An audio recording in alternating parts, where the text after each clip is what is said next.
అందరికీ నమస్కారం. ఆర్థిక ఆధ్యాత్మిక చైతన్యం యూట్యూబ్ ఛానల్ మరో ఎపిసోడ్ కి స్వాగతం.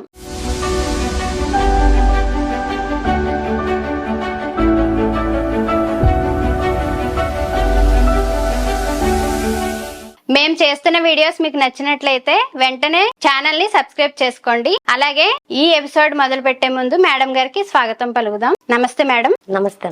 జీవితంలో అసలు డబ్బు సంపాదించాలన్నా, ఆర్థికంగా బలపడాలన్నా మనిషి ఎలాంటి ఆలోచనలు కలిగి ఉండాలి మేడం? ఇది చాలా ముఖ్యమైన క్వశ్చన్ అమ్మా. మన సబ్జెక్ట్ లో చాలా ఇంపార్టెంట్ అయిన క్వశ్చన్ కూడా ఇది. ముందు ఆర్థికంగా బలపడాలన్నా, ఏది కావాలన్నా మనిషి ప్రధానంగా డబ్బే అవసరం. ఇప్పుడు ఈ సమాజానికి డబ్బు లేకపోతే ఏమీ జరగదు, ఏ పని కాదు. కాబట్టి అందరికీ డబ్బు అవసరం. దానికి ముందు మనిషి ఎలా ఉండాలి అనే దాని మీద ఆధారపడి ఉంటుంది. డబ్బు సంపాదించడం అనేది ముందు మనిషి ఎలా ఉండాలి, అతని మనస్తత్వం ఎలా ఉండాలి, అతని ఆలోచన విధానం ఎలా ఉండాలి, ఆ విధానాన్ని బట్టి ఆర్థికంగా బలపడడం అనేది జరుగుతుంది. ఆ బలపడటం జరుగుతుంది అంటే ముందు అతను ఎలా ఉండాలి, అతని ఆలోచన విధానం ఎలా ఉండాలి అనే దాని మీద తనకు తానుగా రీసెర్చ్ చేసుకోవాలి. తను ఇప్పటి వరకు చేసిన పనులు ఏమైతే ఉన్నాయో, ఇంకా చేయవలసిన పనులు ఏమున్నాయి, వేటిలో ఎంతవరకు నేను సక్సెస్ గా చేయగలుగుతున్నాను, వీటి నుంచి నేను ఏం నేర్చుకోవాలనుకుంటున్నాను, ఏం నేర్చుకోబోతున్నాను, ఇలాంటి విషయాల మీద తను ప్రశ్నించుకోవాలి. ఏదైనా పని చేయాలనుకునేటప్పుడు త్వరగా కంగారు పడిపోయి వారు చేశారు, వీరు చేశారు, నేను కూడా చేద్దాము, నాకు ఇందులో అనుభవం లేదు కదా, చేయాలనుకోవటం తప్పులేదు. కానీ దానిలో వారికి ఎంత అనుభవం ఉందనేది ముందుగా మనల్ని మనం ప్రశ్నించుకోవాలి. అనుభవం ఉంది అనుకుంటే ఆ పని మనం చేయొచ్చు. ఒకవేళ ఇంతకు ముందు దానిలో ఏమన్నా మనం దెబ్బతిని ఉన్నాం అనుకుంటే, దానిలో నష్టాలు చవి చూసామనుకుంటే కొత్త విధానాన్ని అనే దానికోసం ఆలోచన విధానం పెట్టాలి. ముందు మనిషి ఆర్థికంగా బలపడాలి అంటే తన ఆలోచన విధానం మార్చుకోవాలి. ఆ ఆలోచన విధానం ఎలా మార్చుకోవాలి అంటే తనలోని ఏవైతే నెగిటివ్స్ ఆలోచనలు ఉన్నాయో, ఇంతకు ముందు చేసినవన్నీ అలాగే ఉన్నాయి. మనిషి మొత్తం ఆలోచన అంతా నెగిటివ్ ఆలోచనలతోనే నిండిపోయి ఉంది. పాజిటివ్ గా ఆలోచించగలగాలి అనేది చాలా కొంచెం కష్టమైన పని. అయినా సరే ఆ నెగిటివ్ నుంచి బయటికి రావాలి మనిషి. మెల్లిమెల్లిగా నెగిటివ్ ఆలోచనలు, నెగిటివ్ అంటే చెడ్డ ఆలోచనలు గాని, లేదంటే తనకు సంబంధించిన ఇంకా ఏదైనా దాని నుంచి ముందు పాజిటివ్ మైండ్ లోకి రావాలి. మొత్తం సమాజాన్ని పాజిటివ్ గా చూడగలగాలి. సమాజాన్ని పాజిటివ్ గా చూడగలిగినప్పుడు ఈ రోజుల్లో మీలాంటి వారికి చాలా అవసరం ఇలాంటి మాటలు. పాజిటివ్ గా మారడం అంటే ఎలా అని మళ్ళీ మీకు క్వశ్చన్ రావచ్చు. ఏది మంచి, ఏది చెడు అనేవి రెండు మీలో మీరు తెలుసుకోగలగాలి. మన మనసు సబ్ కాన్షియస్, కాన్షియస్ రెండు ఎప్పుడు ఒక దాని మీద ఒకటి ఫైట్ చేసుకుంటూ ఉంటాయి.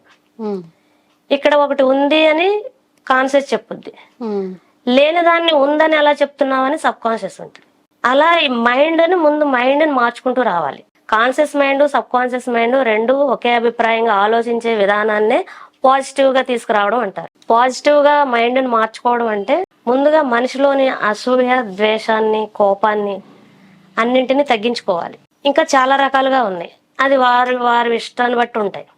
మారాలి అంటే దీనికి సంబంధించి నేను చెప్తున్నాను. ఒకరిని చూసి అసూయ పడటం, ద్వేషాన్ని పెంచుకోవటం, ఒకరి ఎదుగుదలని మనం యాక్సెప్ట్ చేయలేకపోవటం, మన మైండ్ వారెవరో సంపాదించారు అనే మైండ్ ని యాక్సెప్ట్, వారు ఎంత కష్టపడ్డారు అనేది మనం ఆలోచించగలగాలి. పాజిటివ్ గా ఆలోచించడం అంటే దాన్ని వారు సంపాదించిన సంపాదన చూసి అసూయ పడటం అనేది చెడ్డ మనసు అని చెప్పుకోవాలి. నెగిటివ్ అది వివరంగా చెప్పాలి అంటే చెడ్డ మనసు అనుకోవాలి. నెగిటివ్ అంటేనే చెడు. వారి కనుక ఎంత కష్టం ఉంటే దాన్ని వాళ్ళు అంత స్థాయిలోకి వచ్చారనేది ఒకటి గుర్తించాలి. ఆ గుర్తించినప్పుడు మనలో అసూయిపోతుంది. తర్వాత ఒక మనిషిని ద్వేషించడం అనేది అది కూడా మనలోంచి తీసేయాలి. అసూయ, ద్వేషం, కోపం ఈ మూడింటిని జయించినప్పుడు మన సబ్ కాన్షియస్ మైండ్ ఆటోమేటిక్ గా పాజిటివ్ థింకింగ్స్, పాజిటివ్ ఆలోచనలోకి వెళ్తుంది. ఆ పాజిటివ్ ఆలోచనలోకి వెళ్ళినప్పుడు మనిషి ఆర్థికంగాను, ఆధ్యాత్మికంగాను అన్ని విధాల సంపాదించడానికి కూడా అర్హుడుగాను తనకు తానుగా బలపడతాడు. ముందు ఒక్కసారి మనిషి జీవితంలో పాజిటివ్ గా మారి చూసి ముందుగా తనకు ఆర్థికంగా ఇబ్బందులు ఏవైతే ఉన్నాయో, ఇప్పుడు ఆర్థిక ఇబ్బందులు లేని మనిషి అంటూ ఎవరు లేరు మేడం. ఎందుకంటే ఎవరికి వారు ఎంతో కొంత వారు కావాలని తెచ్చిపెట్టుకునే అవ్వచ్చు, లేదా సమాజం ద్వారా వచ్చినవి అవ్వచ్చు, మన ఫ్రెండ్స్ ద్వారా వచ్చినవి కావచ్చు, ఎలా అయినా వేటి నుంచైనా మన పరిస్థితుల్లోకి ఆర్థిక ఇబ్బందులు రావడం జరుగుతుంది. ఒక మ్యారేజ్ చేస్తాము, అది కూడా ఆర్థిక ఇబ్బంది అవుతుంది. ఎక్కడి నుంచో డబ్బులు తీసుకొస్తాము, ఆ పని అయిపోయిన తర్వాత మళ్ళీ వాటిని ఎలా కట్టాలి అనేది కూడా ఆర్థిక ఇబ్బంది కిందే వస్తుంది. ఇలా చాలా రకాలైన ఆర్థిక ఇబ్బందులు ఉన్నాయి. ఈ ఒక్కసారి ఇలా పాజిటివ్ మైండ్ కి మారి కొన్ని రోజులు పాటించండి. మీరు మారాలి అని తెలుసుకునే ముందు ఏంటంటే కొన్ని రోజులు ఈ విధానాన్ని పాటించి చూడండి. ఒక టార్గెట్ పెట్టుకోండి. నేను ఇన్ని రోజులు వాటి జోలికి వెళ్ళను, నేను ఇన్ని రోజులు వేరే వారితో మాట్లాడను, అన్ని రోజులు నేను మౌనం వహించి మీలోని పాజిటివ్నెస్ని పెంచుకుంటూ అసూయ, ద్వేషం, కోపాన్ని తగ్గించుకుంటూ. మౌనం అంటే మాట్లాడొద్దని కాదు, అవసరమైనంత వరకు మాట్లాడాలి. ఎదుటి వ్యక్తితో మీకు ఎంత పని ఉందో అంతవరకు మాట్లాడాలి. తను మీకు ఏదో కష్టాలు చెప్పబోతూ ఉంటే మీరు అక్కడ ఉండి అవి వినవద్దు, అలాంటి మాటలు వినవద్దు. ఎంతవరకు మాట్లాడాలో అంతవరకే మాట్లాడాలి. ఆ మాట్లాడినప్పుడు మాత్రమే మీరు మౌనాన్ని వహించడం జరుగుతుంది. ఇంట్లో ఉంటారు, ఎక్కువసేపు ప్రశాంతంగా ఉండడం కోసం చూసుకోండి. ఇంట్లో ఉన్నప్పుడు ప్రశాంతంగా ఉండడం, లేనిపోని విషయాలన్నీ తీసుకొచ్చి మళ్ళీ ఇక్కడ డిస్కషన్ చేయటం, మళ్ళీ దాని నుంచి ఫ్యామిలీని డిస్టర్బ్ చేయటం, ఇలాంటి చేయటం వల్ల అది మనకి ఇంకా నెగిటివ్ ఎనర్జీని తీసుకొస్తుంది. అదేదో బయట జరిగింది మళ్ళీ మన ఫ్యామిలీ అంతా ఎందుకు డిస్కస్ చేసుకోవడం దాని విషయంలో, అలాంటివి నెగిటివ్స్ అవుతాయి. కాబట్టి పాజిటివ్ గా మారాలి అంటే ఒక్కసారి నేను చెప్పిన ఈ 3 పాయింట్లు పట్టుకుని మీ సబ్ కాన్షియస్ మైండ్ ని, కాన్షియస్ మైండ్ ని, ఇప్పుడు మనం రోడ్డు మీద బండి డ్రైవ్ చేసుకుంటూ వెళ్తుంటాం.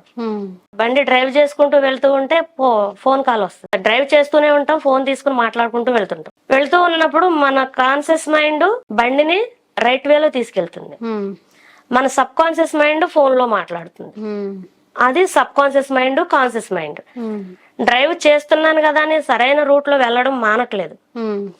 ఆ రెండిటిని మనం సరిసమానంగా తీసుకోవాలి, అదే పాజిటివ్ మైండ్ కలిగి ఉండడం. ఇప్పుడు నేను చెప్పిన ఈ 3 పాయింట్లని మీరు బలంగా మీ మనసుకు తీసుకుని దాంతో పాజిటివ్ మైండ్ గా ఎలా మారాలని మీకు మీరే ఆలోచన చేసుకోండి. మీకు మీరే ఆలోచన చేసుకుని నేను చెప్పినట్టు 45 రోజులు మీరు దీన్ని క్రమం తప్పకుండా పాటించి చూడండి. మీ జీవితంలో ఎంత పాజిటివ్ అవుతుందో, మీ మైండ్ ఎంత పాజిటివ్ గా మారుతుందో, సమాజాన్ని మీరు ఒకేలాగా ఎలా చూడగలుగుతారో, అది మీ ప్రవర్తనలో మీరు మార్చుకోవడంలో 45 రోజులు మీరు పాటిస్తే ఖచ్చితంగా మీ మైండ్ పాజిటివ్ గా మారుతుంది. మీరు ఆర్థికంగా బలపడతారు, ఆధ్యాత్మికంగానూ బలపడతారు, అన్ని విధాల విజయం మీదే అవుతుంది.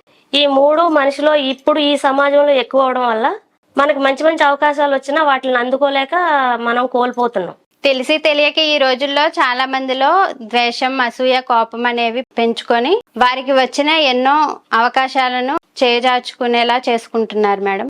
మనలో ఉన్న రాగద్వేషాలను వదిలేసి మంచిగా ఉండాలనే విషయాలని చాలా చక్కగా చెప్పారు మేడం. ఇలాంటి మరిన్ని విషయాలు తెలుసుకోవాలని మేము చాలా ఆసక్తిగా ఎదురు చూస్తున్నాం. మరో ఎపిసోడ్ లో మరిన్ని మంచి విషయాలు తెలుసుకోవాలనుకుంటున్నాం madam. Thank you madam, thank you so much. Thank you.